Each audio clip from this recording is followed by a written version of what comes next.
Joy Hind, happy independence day to all. আজকে আমরা variable নিয়ে আলোচনা করব। তবে প্রথমে বলছি, যারা সিটেটের প্রিপারেশন নিচ্ছেন বা কোনো টেটের প্রিপারেশন নিচ্ছেন তাদের উদ্দেশ্যে বলছি, আমাদের এই চ্যানেলটিতে সাইকোলজি এবং ম্যাথ রিলেটেড বিভিন্ন ভিডিও করা হয়, যেগুলো আপনি যদি সিটেট দেন বা কোনো স্টেটের টেট পরীক্ষা দেন আপনাকে হেল্প করবে। যারা এনটিএনেটের প্রিপারেশন নিচ্ছেন, এনটিএনেট এডুকেশনের প্রিপারেশন নিচ্ছেন তাদের উদ্দেশ্যে বলছি, আমাদের এই চ্যানেলটিতে এনটিএনেট এডুকেশনের বিভিন্ন টপিকের উপর ভিডিও করা হয়, যেগুলো শুধু আপনাকে এনটিএনেট এডুকেশন পেপারে না, আপনি যে কোনো সাবজেক্টে দেন না কেন ফার্স্ট পেপারও আপনাকে হেল্প করবে। যদি আপনারা আমাদের সাথে ফেসবুকেও যুক্ত হতে চান, আমাদের ফেসবুক পেজ টাইম টু লার্নকে অবশ্যই লাইক করবেন, আমি ডেসক্রিপশনে লিঙ্ক দিয়ে দিব। এই পেজটিতে আমরা আপডেট দিয়ে দেই যে আগামীতে আমাদের চ্যানেলটিতে কি ভিডিও আসতে চলেছে। আমি সার্থক পাল আপনাদের সবাইকে স্বাগত জানাচ্ছি আমাদের ইউটিউব চ্যানেল টাইম টু লার্নে। চলুন তাহলে শুরু করি। তাহলে ডিয়ার ফ্রেন্ডস, আজকে আমরা আলোচনা করতে যাচ্ছি ভ্যারিয়েবলস সম্বন্ধে। প্রথমে বলছি, এই ভ্যারিয়েবলস থেকে মূলত এনটিএনেট ফার্স্ট পেপারে এবং আপনি যদি এডুকেশন পেপার দেন তাহলে সেকেন্ড পেপারেও এই ভ্যারিয়েবলস থেকে প্রশ্ন আসতে পারে। এই ভ্যারিয়েবলস নিয়ে আলোচনা আমরা অলরেডি শুরু করেছিলাম। আমি রিসার্চের উপর যে প্রথম ভিডিওটা বানিয়েছিলাম সেখানেই ভ্যারিয়েবলস নিয়ে আলোচনা করেছি, তাই ভ্যারিয়েবলস নিয়ে অত ডিটেলসে যাচ্ছি না। তাহলে আজকে আমরা জানছি ভ্যারিয়েবলস এবং ভ্যারিয়েবলসের কিছু টাইপ সম্বন্ধে। ভ্যারিয়েবলস কি ছিল? যেগুলো কি ভ্যারি করে, তার মানে যার মান ফিক্সড না, পরিবর্তনশীল, সেগুলোকেই আমরা বলতাম ভ্যারিয়েবল। যেমন আমরা যদি একটা ক্লাসে যাই, আমরা যদি বলি রোল নাম্বার, তাহলে কি সেটা কি কনস্ট্যান্ট হবে, স্থির হবে? এক এক স্টুডেন্টের এক এক রকম রোল নাম্বার হবে। আমরা যদি বলি হাইট, তাহলে দেখুন এক এক স্টুডেন্টের এক একটা হাইট হবে, ফিক্স তো হবে না। আবার যদি বলি এজ মানে বয়স, সেটাও কিন্তু এক একটা স্টুডেন্টের এক একটা হবে, সেম হবে না। তাই এগুলোকে আমরা কি বলি? ভ্যারিয়েবল। তাহলে আজকে আমরা এই ভ্যারিয়েবলের বিভিন্ন টাইপ সম্বন্ধে জানবো।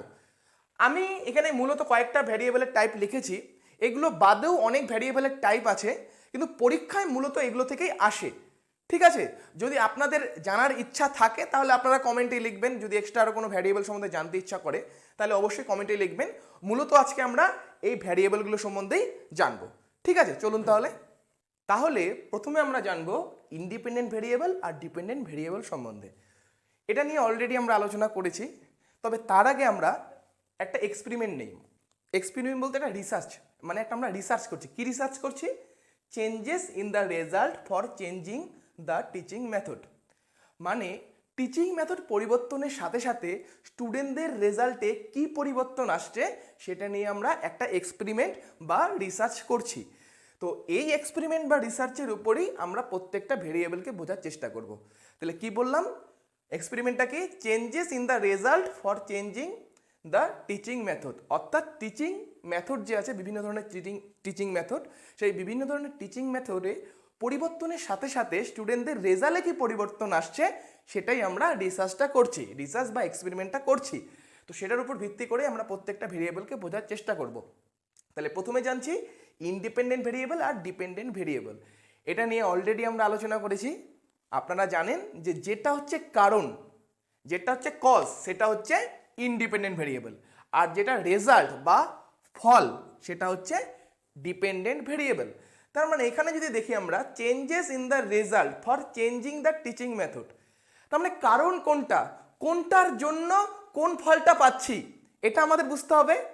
তার মানে কি টিচিং মেথড পরিবর্তন ঘটাচ্ছি, তার ফলে কি হচ্ছে? রেজাল্টে পরিবর্তন আসছে। তাহলে কারণ কোনটা? Teaching method. তাহলে ইন্ডিপেন্ডেন্ট ভেরিয়েবল কি হয়ে যাবে এখানে? Teaching method. আমি সংক্ষেপে টিএন লিখলাম। কেন টিচিং মেথড হলো? দেখুন আমি টিচিং মেথডে পরিবর্তন ঘটাচ্ছি, তাহলে এটাই কারণ। এই কারণের জন্যই রেজাল্টে চেঞ্জ আসছে। তাহলে রেজাল্টটা কি? এফেক্ট। তাহলে রেজাল্টটা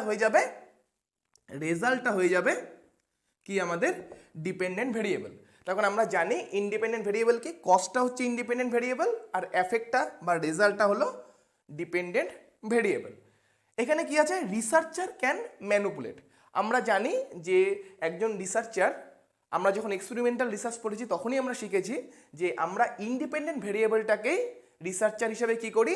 ম্যানিপুলেট করি। ম্যানিপুলেট বলতে বাড়াই কমাই বা চেঞ্জ, এখানে তো বাড়ানো কমানো যাবে না যেহেতু টিচিং মেথড, তাহলে আমরা কি চেঞ্জ করব। কখনো হচ্ছে ধরুন লেকচার মেথড নিলাম, কখনো ডেমনস্ট্রেশন মেথড নিলাম, কখনো প্রজেক্ট মেথড নিলাম, এরকম বিভিন্ন মেথড আমরা পরিবর্তন করছি। তাহলে এই যেখানে যে পরিবর্তন, তাহলে সেটা এখানে কি ম্যানুপুলেশন। ম্যানুপুলেশন বলতে চেঞ্জেস বা কমানো বাড়ানো।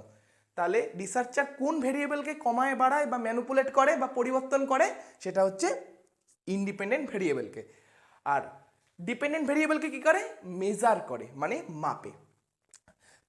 তাহলে এতটুকু বোঝা গেল। এটা নিয়ে আর বেশি ডিটেলসে যাচ্ছি না, এগুলো অলরেডি আমরা আলোচনা করেছি প্রথম ভিডিওতে ইন্ডিপেন্ডেন্ট ভেরিয়েবল ডিপেন্ডেন্ট ভেরিয়েবল নিয়ে। বাকি ভিডিওগুলো নিয়ে আমরা বাকি ভেরিয়েবলগুলো নিয়ে মেনলি আজকে আমরা ডিটেলসে আলোচনা করব, তখন সেখানেই আপনাদের বুঝতে সমস্যা হয়। চলুন তাহলে এখন আমরা জানবো ইন্টারভেনিং ভেরিয়েবল আর মডারেটর ভেরিয়েবল।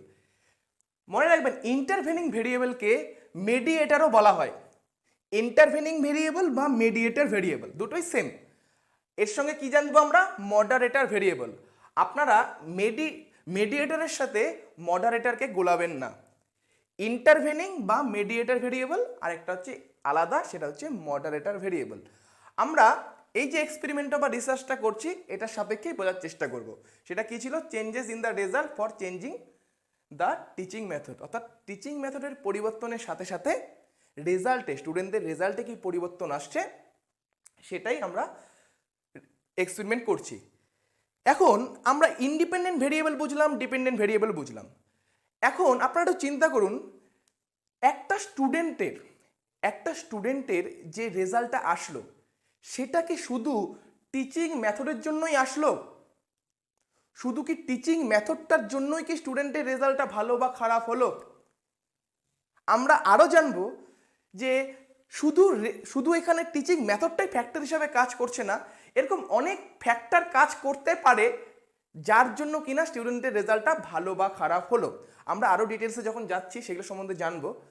তো আমরা যদি অন্যান্য ফ্যাক্টরগুলোকে যদি আমরা মডিফাই করতে না পারি, সেগুলোকে যদি আমরা নালিফাই করতে না পারি বা একটা কন্ট্রোলে নিয়ে আসতে না পারি, তাহলে ইন্ডিপেন্ডেন্ট ভেরিয়েবলের জন্য ডিপেন্ডেন্ট ভেরিয়েবলের চেঞ্জটা আসলো, না অন্যান্য ভেরিয়েবলের জন্য চেঞ্জটা আসলো বা অন্যান্য ফ্যাক্টরের জন্য চেঞ্জটা আসলো, সেটা তো আমরা বুঝতে পারবো না।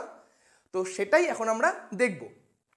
তাহলে ইন্টারভেনিং ভেরিয়েবল বা মেডিয়েটর ভেরিয়েবল, আগে এটা বুঝি।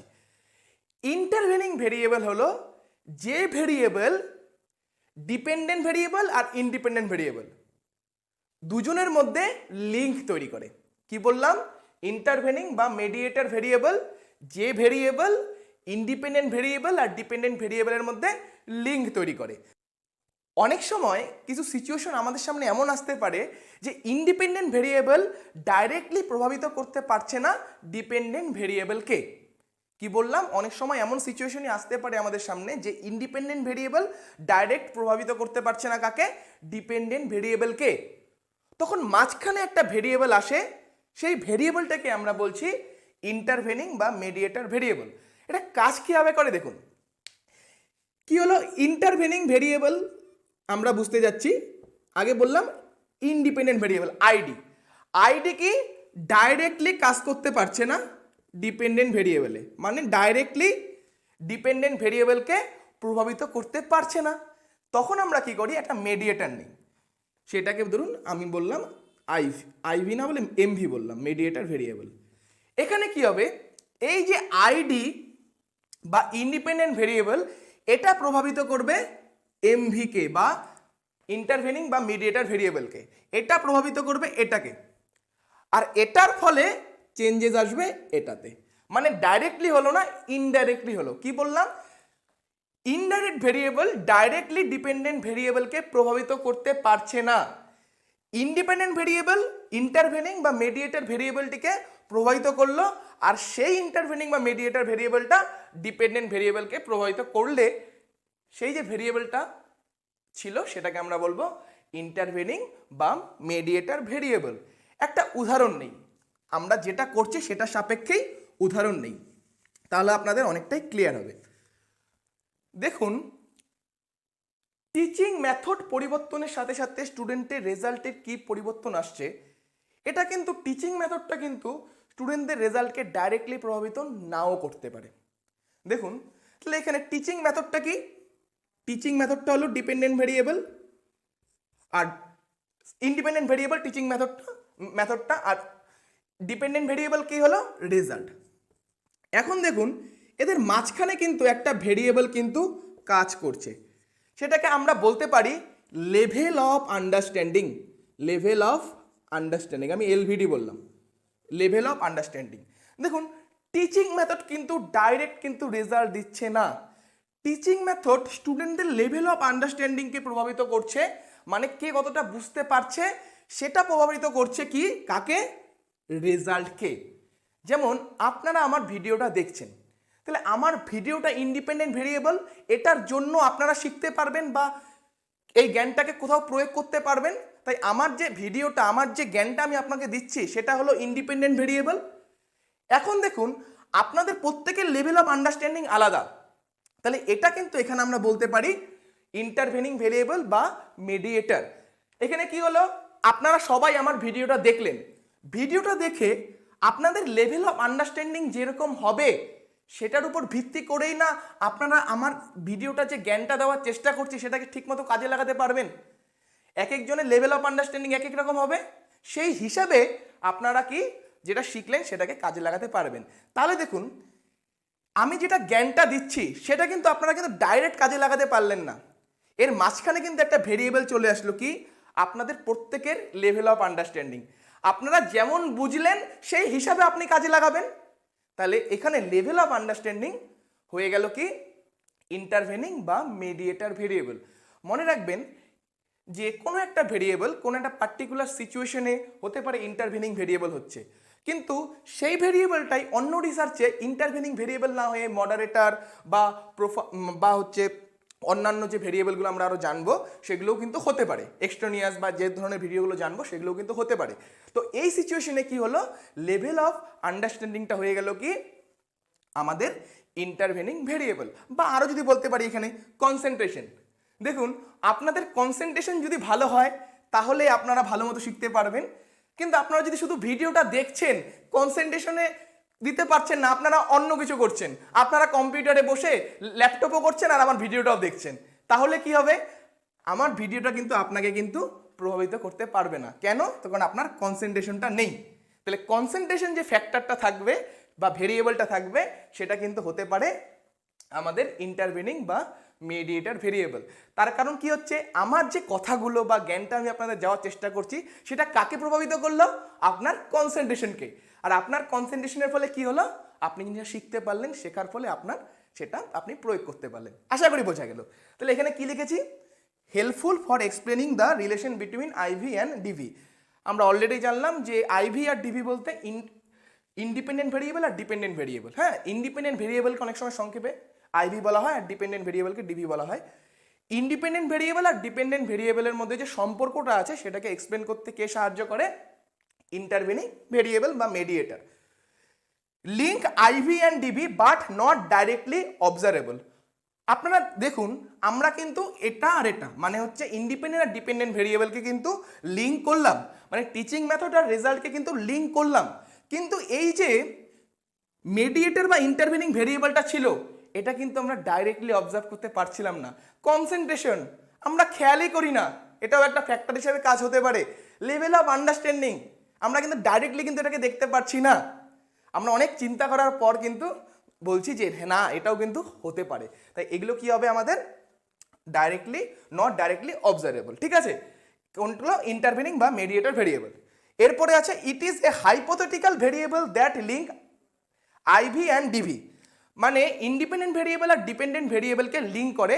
এটা কি হাইপোথেটিক্যাল, মানে আমরা ধরে নিচ্ছি, আমিও এখানে ধরে নিলাম যে লেভেল অফ আন্ডারস্ট্যান্ডিং বা কনসেন্ট্রেশন একটা ধরে নিলাম, অ্যাজিউম করে নিলাম যে যার যেরকম লেভেল অফ আন্ডারস্ট্যান্ডিং হবে সেই হিসাবে তার রেজাল্টটা আসবে, বা যার যেরকম কনসেন্ট্রেশন থাকবে সেই হিসাবে তার রেজাল্ট আসবে। আমি হাইপোথেটিক্যালি ধরে নিলাম, অ্যাজিউম করে নিলাম, এর জন্য বলা হয়েছে it is a hypothetical variable that link IV and DV, মানে ইন্ডিপেন্ডেন্ট ভেরিয়েবল আর ডিপেন্ডেন্ট ভেরিয়েবলের মধ্যে লিঙ্ক করে।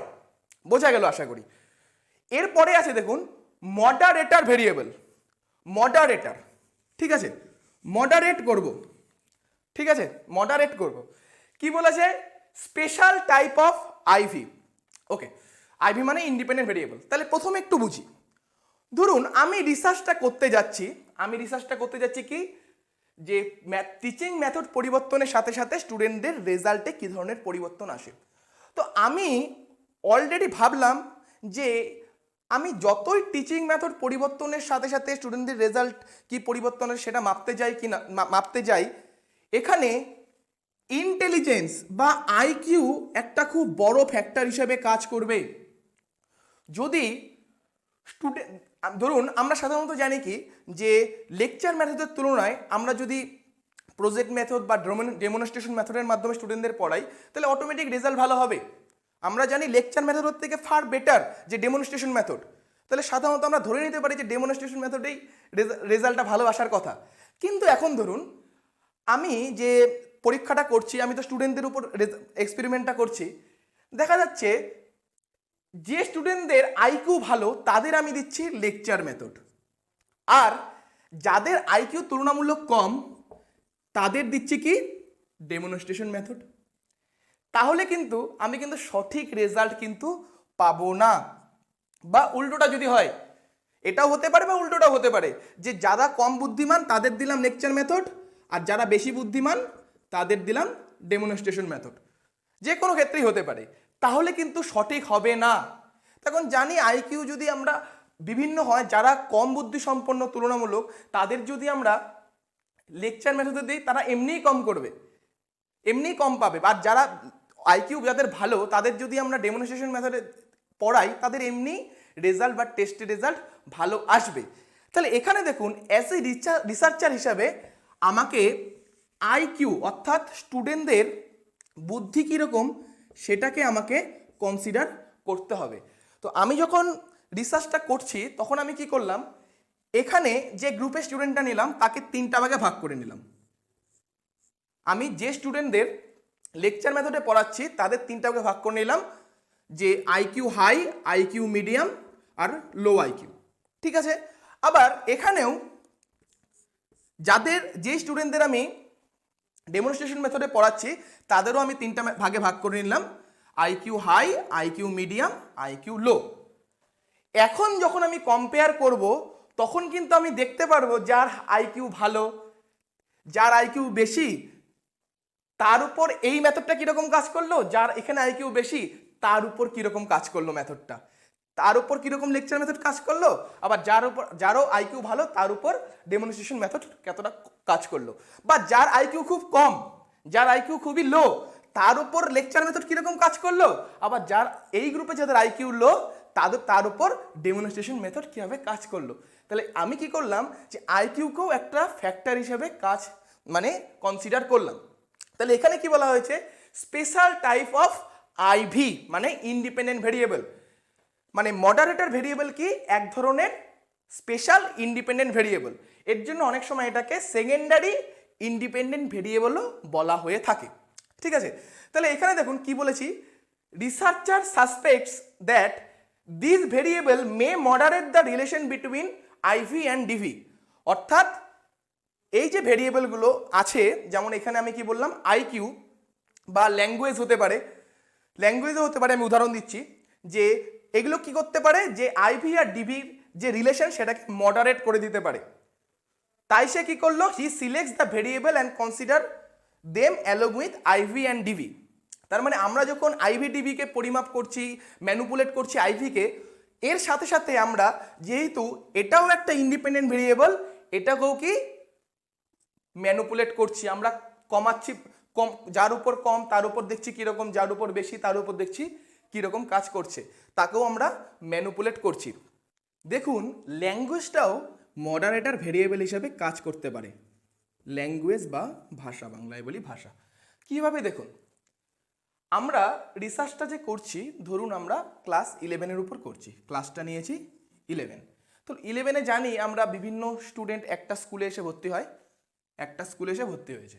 ঠিক আছে, তো দেখা গেল সেখানে অনেক স্টুডেন্ট এমন আছে ইংলিশ মিডিয়ামে স্টুডেন্ট এসে ভর্তি হয়েছে, যারা আগে ইংলিশ মিডিয়ামে ছিল, এরকম অনেক স্টুডেন্ট ভর্তি হয়েছে। আর বাকি স্টুডেন্টরা কি বাংলা মিডিয়াম।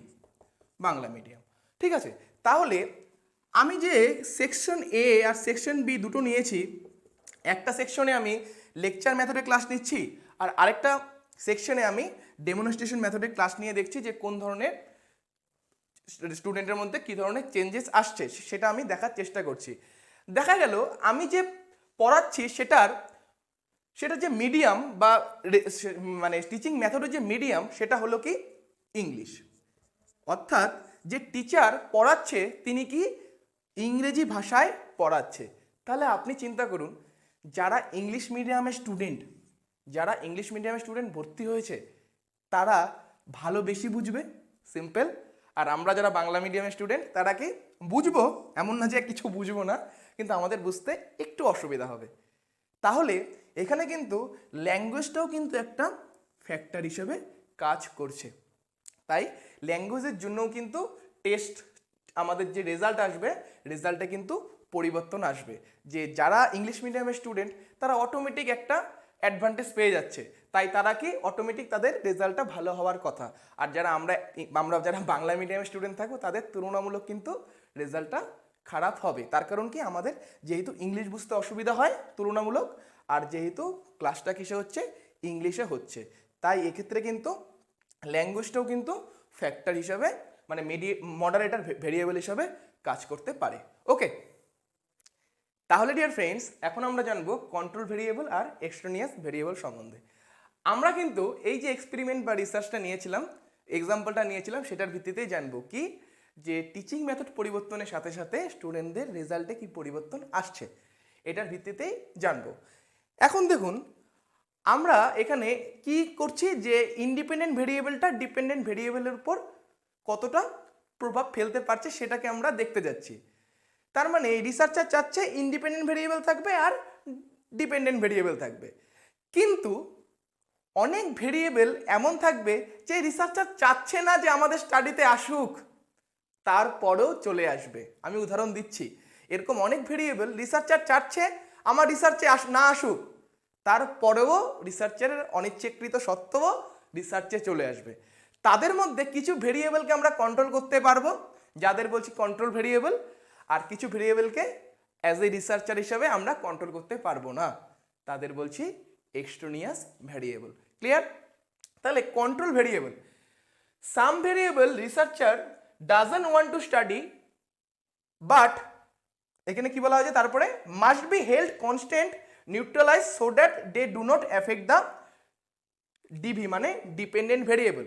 মানে কিছু ভেরিয়েবল এমন আছে যে রিসার্চার চাচ্ছে না যে সেটা রিসার্চে আসুক, তারপরেও চলে আসছে, তখন রিসার্চার কী করে, সেগুলোকে কন্ট্রোল করে। কেন কন্ট্রোল করে? যেন সেটা ডিপেন্ডেন্ট ভেরিয়েবলকে প্রভাবিত করতে না পারে। তাহলে কন্ট্রোল করব, কীভাবে কন্ট্রোল করব? তখন আমরা কি করি, সেই ভেরিয়েবলটাকে প্রত্যেকটা জায়গায় কনস্ট্যান্ট মানে ধ্রুবক হিসেবে দেওয়ার চেষ্টা করি, মানে সব জায়গায় সমান দেওয়ার চেষ্টা করি, বা নিউট্রালাইজ করার চেষ্টা করি মানে নিষ্ক্রিয় করার চেষ্টা করি। যে স্যার একটু উদাহরণ দিলে ভালো হয়। ধরুন আমরা এই রিসার্চটাই করছি, তাহলে এখানে দেখা যাচ্ছে teaching AIDS, environment of the class, তারপরে বিভিন্ন ধরনের সাউন্ড, এগুলো কি কন্ট্রোল ভেরিয়েবল হিসেবে কাজ করছে। কীভাবে দেখুন, আমি কিছু স্টুডেন্টকে টিচিং এইডসের মাধ্যমে পড়ালাম, যখন পড়াচ্ছি টিচিং এইডস ব্যবহার করছি, আর কিছু স্টুডেন্টকে টিচিং এইডস ব্যবহার করলাম না, মানে কিছু স্টুডেন্টকে পড়াতে টিচিং এইডস ব্যবহার করলাম না। তার মানে কি হবে, যাদের আমরা টিচিং এইডসের মাধ্যমে পড়াবো তারা অটোমেটিক ভালো বুঝতে পারবে। তাহলে কিন্তু দেখুন এটা কিন্তু একটা এক্সট্রা ভেরিয়েবল হিসেবে কিন্তু কাজ করছে। রিসার্চার চাচ্ছে না এমন কোনো ভেরিয়েবল আসুক যেটা ডিপেন্ডেন্ট ভেরিয়েবল মানে রেজাল্টকে প্রভাবিত করতে পারে। তার কারণ আপনারা চিন্তা করুন, টিচিং এইডসটা কিন্তু রেজাল্টকে প্রভাবিত করতে পারে। যদি স্টুডেন্টদের দেখাবো টিচিং এইডস, তারা ভালো রেজাল্ট করবে অটোমেটিক, আর যাদের দেখাবো না তাদের তুলনামূলক অটোমেটিক রেজাল্ট খারাপ হবে। তাহলে কিন্তু এটাকে কিন্তু আমার কনস্ট্যান্ট করতে হবে, মানে সব জায়গায় সমান দিতে হবে। তার মানে হয় আমি দুটো গ্রুপেই টিচিং এইডসের মাধ্যমে পড়াবো, অথবা দু জায়গাতেই পড়াবো না, মানে নিষ্ক্রিয় রাখবো, মানে নিউট্রালাইজ রাখবো। ক্লিয়ার? অথবা দেখুন আমি কি বললাম যে এনভায়রনমেন্ট অফ দ্য ক্লাসও কিন্তু রেজাল্টকে প্রভাবিত করতে পারে। দেখা যাচ্ছে আমি যে জায়গাটায় স্কুলটা আছে আমাদের সেখানে খুব গরম 45 ডিগ্রি তাপমাত্রা থাকে, তাহলে একটা ঘরে এসি আছে, একটা ঘরে এসি আছে, আরেকটা ঘরে কোনো এসি নেই। তাহলে অটোমেটিক চিন্তা করুন, যখন আমি পড়াচ্ছি তাহলে যে রুমে এসি আছে তারা একটা সুন্দর এনভায়রনমেন্টের মধ্যে মধ্যে পড়বে। আর আমরা তো জানি যে আমরা যখন পড়াতে যাচ্ছি সবার ফার্স্ট আমাদের কি এনভায়রনমেন্ট তৈরি করতে হচ্ছে, তাই এনভায়রনমেন্টটা ওখানে অনুকূল, তাই তারা অটোমেটিক ভালো শিখবে। কিন্তু যেখানে 45 ডিগ্রি সেন্টিগ্রেড তাপমাত্রা, সেখানে স্টুডেন্টদের শিখতে অসুবিধা হবে অটোমেটিক। আপনারাই ভাবুন এখন যেরকম গরম পড়েছে, এই গরমে আপনাদের অনেকেই যেমন পড়তে ইচ্ছা করছিল না, তাই সেটাও কিন্তু রেজাল্টকে কিন্তু প্রভাবিত করতে পারে। আমি বললাম সাউন্ড, দেখা যাচ্ছে একটা ক্লাসের পাশে খুব সাউন্ড হচ্ছে কোনো না কোনো কারণে, আর একটা ক্লাসে হচ্ছে না, তাহলে যে ক্লাসে সাউন্ড হবে সেই ক্লাসে স্টুডেন্টদের বুঝতে অসুবিধা হবে, সেটা কি পরবর্তীতে রেজাল্টকে প্রভাবিত করবে। আর যে ক্লাসে হচ্ছে না সেখানে এরকম কোনো ফ্যাক্টর কাজ করবে না, তাহলে এখানে কিন্তু সাউন্ডটাকে কি আমাকে নিষ্ক্রিয় করতে হবে। তো এগুলোকে কিন্তু আমরা কন্ট্রোল করতে পারি। এই ধরনের কিছু ভ্যারিয়েবল আছে যাদের আমরা বা রিসার্চার হিসাবে আমরা কন্ট্রোল করতে পারি। এগুলো হচ্ছে আমাদের কি গেল কন্ট্রোল ভ্যারিয়েবল। কিন্তু কিছু ভ্যারিয়েবল এমন থাকবে যেগুলো কি রিসার্চার কোনোভাবেই কন্ট্রোল করতে পারবে না, কিন্তু সেগুলো কি আমাদের যে টিচিং আমাদের যে রেজাল্ট থাকবে সেগুলোকে কি প্রভাবিত করে ফেলবে। যেমন স্টুডেন্টের এজ, তারপরে স্টুডেন্টদের যে মাতা পিতা আছে প্যারেন্টস এডুকেশন বা তাদের সোশিও ইকোনমিক্যাল স্ট্যাটাস, এগুলো কিন্তু লক্ষ্য করুন, এগুলো কিন্তু কোনো না কোনোভাবে কিন্তু রেজাল্টকে প্রভাবিত করবে। দেখুন যে যে দুটো দুটো দুটো সেকশন, এ সেকশন বি সেকশন, তাহলে একজনকে একটা মেথডে পড়াচ্ছি আরেকজনকে আরেকটা মেথডে পড়াচ্ছি, তাহলে দেখা যাচ্ছে এ যে সেকশনটা আছে সেখানকার বাবা মারা বেশি শিক্ষিত, অনেক বেশি শিক্ষিত, হাইলি এডুকেটেড, আর বি যে সেকশনটা আছে সেখানকার স্টুডেন্টদের যে বাবা মা তুলনামূলক কম শিক্ষিত। তাহলে কিন্তু লক্ষ্য করুন এটার এফেক্টও কিন্তু স্টুডেন্টদের রেজাল্টে পড়বে। তখন এটা কিন্তু অনেক বড় ফ্যাক্টর হিসেবে কাজ করবে যে যার বাবা মা তুলনামূলক বেশি এডুকেটেড সেও কিন্তু তুলনামূলক ছোট থেকে বেশি কিন্তু দেখবেন তার মধ্যে ডেভেলপমেন্টটা বেশি থাকে। এটা একটা ফ্যাক্টর, এটা একটা ফ্যাক্ট যে যার বাবা মা তুলনামূলক কম এডুকেটেড আর যার বাবা মা তুলনামূলক বেশি এডুকেটেড, যার বাবা মা বেশি এডুকেটেড তার মধ্যে কিন্তু রেজাল্টটাও কিন্তু ভালো হওয়ার সম্ভাবনা বেশি, তখন সে অটোমেটিক বেশি ইনফ্রাস্ট্রাকচার পেয়েছে, ব্যবহার বিভিন্ন রিসোর্স পেয়েছে, যার সোশিও ইকোনমিক্যাল স্ট্যাটাস ভালো সে বিভিন্ন রিসোর্সগুলোকে ব্যবহার করতে পেরেছে, সে অটোমেটিক ছোট থেকে বিভিন্ন প্রাইভেট টিউশন পেয়েছে, বিভিন্ন ভালো ব্যবস্থা পেয়েছে, যার জন্য কি তার ডেভেলপমেন্ট ভালো হয়েছে, যার ডেভেলপমেন্ট ভালো হবে তার রেজাল্টও কি তুলনামূলক ভালো হবে। তাই এ ধরনের কিছু ভ্যারিয়েবল থাকবে যেগুলোকে অ্যাজ এ রিসার্চার হিসাবে আমরা কন্ট্রোল করতে পারবো না। আমি চাচ্ছি না এরকম ভ্যারিয়েবল রিসার্চে আসুক, কিন্তু এসে পড়েছে, কিন্তু আমি কন্ট্রোল করতে পারবো না। তো এ ধরনের ভ্যারিয়েবলকে আমরা বলবো এক্সট্রানিয়াস ভ্যারিয়েবল। মনে রাখবেন এক্সট্রানিয়াস ভ্যারিয়েবল অবশ্যই ডিপেন্ডেন্ট ভ্যারিয়েবলকে প্রভাবিত করবে, তার মানে এর এফেক্টটা অবশ্যই ডিপেন্ডেন্ট ভ্যারিয়েবলের উপর পড়বে। তার মানে আমরা কি মেজার করতে যাচ্ছিলাম, ইন্ডিপেন্ডেন্ট ভ্যারিয়েবল ডিপেন্ডেন্ট ভ্যারিয়েবলকে কতটা প্রভাবিত করে। কিন্তু সঙ্গে দেখুন ইন্ডিপেন্ডেন্ট ভ্যারিয়েবল তো করছেই, সঙ্গে এক্সট্রানিয়াস ভ্যারিয়েবলও থাকছে যারও প্রভাব স্টুডেন্টদের উপর পড়বে। বা আমি যদি আরও বলি এজ বললাম, এজটাও দেখুন এক্সট্রানিয়াস ভ্যারিয়েবল হিসেবে কাজ করতে পারে। আমি ক্লাস 10-এর স্টুডেন্ট নিলাম, ক্লাস 11-এর স্টুডেন্ট নিলাম, তাহলে যে স্টুডেন্টটা ক্লাস 11-এর হবে তারা কিন্তু অটোমেটিক বেশি ডেভেলপড হবে, তাদের এজ বেশি হবে, তাই তারা কিন্তু সহজে ভালো বুঝতে পারবে কোনো টিচিং মেথডের মাধ্যমে, অটোমেটিক কিন্তু তাদের রেজাল্ট ভালো হবে। তাই এজও কিন্তু এখানে এক্সট্রানিয়াস ভ্যারিয়েবল হিসেবে কাজ করতে পারে। তাহলে এখানে কি বলা হয়েছে, researcher doesn't have any intention to study, সেটাই বললাম যে কোনো ইন্টেনশন থাকে না এই ধরনের ভেরিয়েবলকে রিসার্চে আনার। Variable may affect the DV but can not be controlled, হ্যাঁ ক্যান নট বি কন্ট্রোলড হবে, মানে এই ধরনের ভেরিয়েবলগুলোর ডিভি অর্থাৎ ডিপেন্ডেন্ট ভেরিয়েবলকে প্রভাবিত করতে পারে, কিন্তু কোনো কোনো ক্ষেত্রে নাও করতে পারে। ধরুন এরকম যদি হতো যে ক্লাস 11-এর স্টুডেন্ট, সেখানে সব স্টুডেন্টেরই বয়স মোটামুটি সেম, তাহলে দেখুন সেখানে যে করবে সেটা কিন্তু একদমই নগণ্য বা করবে না বললেই চলে।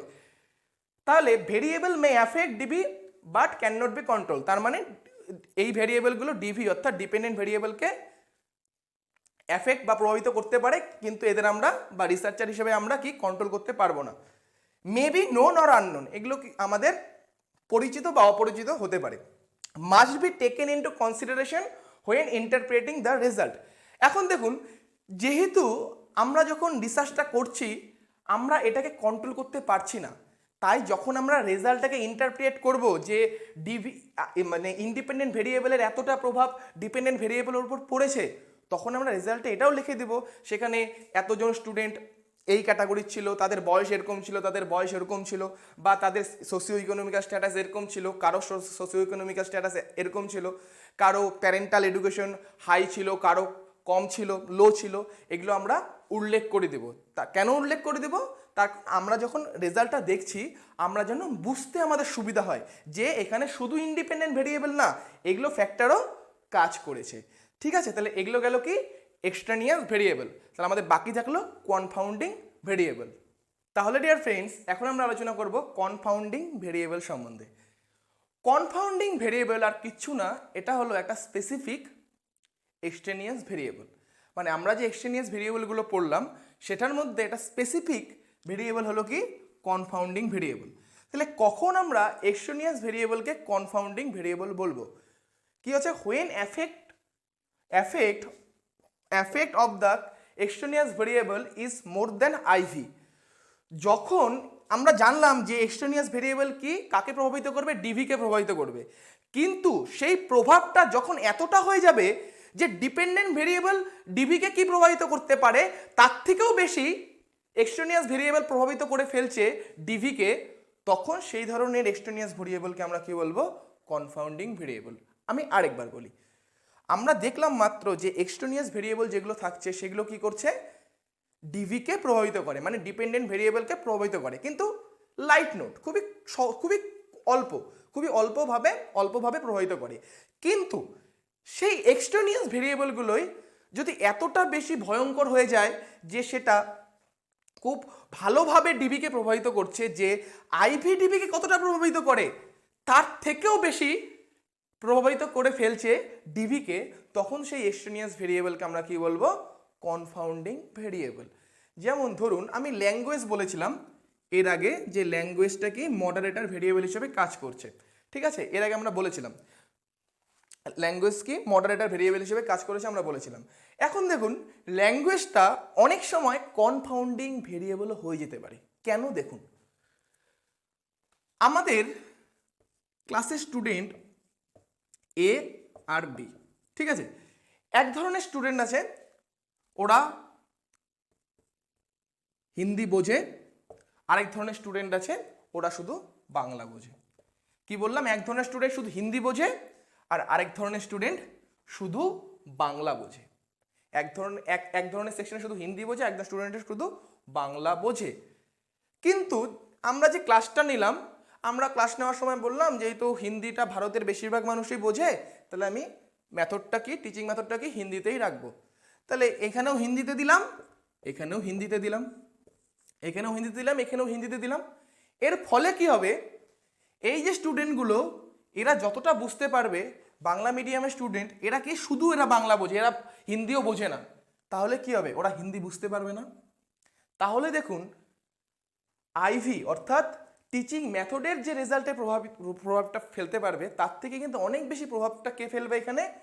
ল্যাঙ্গুয়েজটা।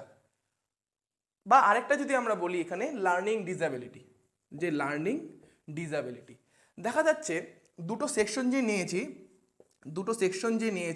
এ সেকশন আর বি সেকশন, এই সেকশনে 20 জন স্টুডেন্ট নিয়েছি, বি সেকশনেও 20 জন স্টুডেন্ট নিয়েছি, কিন্তু বি সেকশনে 20 জনের মধ্যে 10 জনের লার্নিং ডিসএবিলিটি আছে, কিন্তু বি সেকশনে কোনো লার্নিং ডিসএবিলিটি নেই। তাহলে আমি যে স্টুডেন্টদের পড়াবো সেটা একটা মানে কোনো কমন ল্যাঙ্গুয়েজই হোক না কেন, যেটা এও বোঝে বিও বোঝে, কিন্তু লার্নিং ডিসএবিলিটি থাকার জন্য এ যে সেকশনটা থাকবে তাদের রেজাল্ট কিন্তু বা টেস্ট স্কোর বা রেজাল্ট, এখানে রেজাল্ট বলেছি, অটোমেটিক কিন্তু খারাপ হবে। তাই এখানে লার্নিং ডিসএবিলিটিটা কি কনফাউন্ডিং ভেরিয়েবল হিসাবে কাজ করবে। তার মানে এখানে সহজ ভাষা আপনারা বুঝবেন যে যখন এক্সট্রেনিয়াস ভেরিয়েবলটা এতটা ভয়ঙ্কর হয়ে যাবে যে সেটা ইন্ডিপেন্ডেন্ট ভেরিয়েবলের থেকেও বেশি প্রভাবিত করবে কাকে? ডিপেন্ডেন্ট ভেরিয়েবলকে, তখন সেই ধরনের ভেরিয়েবলকে কি বলবো আমরা? কনফাউন্ডিং ভেরিয়েবল। তাহলে মনে রাখবেন এই ধরনের ভেরিয়েবল খুব ডেঞ্জারাস হয় আমাদের স্টাডির জন্য। কেন ডেঞ্জারাস? তখন আমরা মাপতে চাচ্ছি ইন্ডিপেন্ডেন্ট ভেরিয়েবল কতটা প্রভাবিত করে ডিপেন্ডেন্ট ভেরিয়েবলকে, কিন্তু রিসার্চে এমন একটা ভেরিয়েবল ঢুকে গেছে যে ইন্ডিপেন্ডেন্ট ভেরিয়েবলের থেকেও বেশি প্রভাবিত করে ফেলছে। তাই যখন আমরা রিসার্চ করব আমাদের এটা কিন্তু মাথায় রাখতে হবে যে কনফাউন্ডিং ভেরিয়েবল চলে এসেছে কিনা। যদি এসে থাকে অবশ্যই সেটাকে আমাদের কোনো না কোনোভাবে সেটাকে নিউট্রিলাইজ করতে হবে সেই ফ্যাক্টরটাকে। ঠিক আছে, তো এটা ছিল কনফাউন্ডিং ভেরিয়েবল। ঠিক আছে, তো প্রথমে বলছিলাম যে আমরা ভেরিয়েবলের টাইপ সম্বন্ধে পড়ছি। আমরা যখন ভেরিয়েবলের প্রথম যে ভিডিওটা করেছিলাম আমরা রিসার্চের উপর, সেখানে আমি ভেরিয়েবল সম্বন্ধে কিছু বলেছিলাম। সেখানে আমি আরও দু ধরনের রিসার্চ ভেরিয়েবল সম্বন্ধে বলেছিলাম, সেটা আমি যদি ভুল না করি সেটা ছিল একটা কন্টিনিউয়াস ভেরিয়েবল আর একটা ছিল ডিসক্রিট ভেরিয়েবল। তো এই দুটো একটু জেনে রাখবেন। কন্টিনিউয়াস ভেরিয়েবল হচ্ছে যে ভেরিয়েবলের আমরা সব ধরনের মান নিতে পারি, যে ধরনের ভেরিয়েবলের কি আমরা সব ধরনের মান নিতে পারি। আমরা যদি বলি হাইট, কারো হাইট 6.2 হতে পারে, কারো হাইট 6.3 হতে পারে। ঠিক আছে, আমরা যদি বলি এরকম লেন্থ, হাইট বা লেন্থ বা এজ, কারো 3 বছর, কারো 3.5 বছর, কারো 3.4 বছর এরকম হতে পারে, বা 10.3 বছর এরকম হতে পারে। তো যে কোনো মান নিতে পারছে সেগুলোকে আমরা বলি কন্টিনিউয়াস ভেরিয়েবল।